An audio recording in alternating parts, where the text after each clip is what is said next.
Texas clarifies that state-chartered banks can custody Bitcoin. The Texas Department of Banking has released a notice affirming that state-chartered banks can offer Bitcoin custody solutions to customers, so long as the bank has specific protocols in place to manage risk and comply with the law. The authority to provide these services already existed under the Texas Finance Code. The notice states that banks can choose the specific custody and storage solutions they want to offer their customers depending on what best fits the bank's expertise, risk appetite and business model. When it comes to custody solutions, the notice mentions two example scenarios.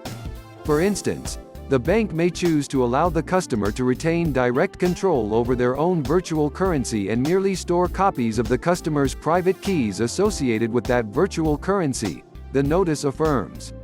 Alternatively, the bank may cause the customer to transfer their virtual currency directly to the control of the bank, creating new private keys that are then held by the bank on behalf of the customer. In both scenarios, however, the customer would not be in control of their funds.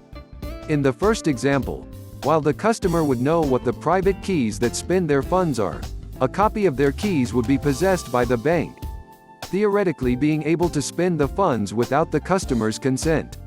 And in the second case, the customer would not even know which private keys control their funds.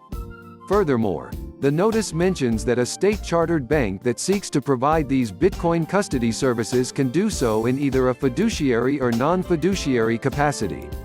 In the former ability, the bank would have the authority to manage the customer's Bitcoin like any other asset held in such power.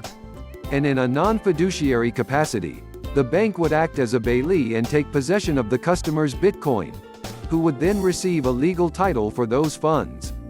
Although it may seem natural that customers would lose sovereignty over their funds when choosing to delegate part of their Bitcoin custody responsibilities to third parties such as state-chartered banks, it does not need to be the case.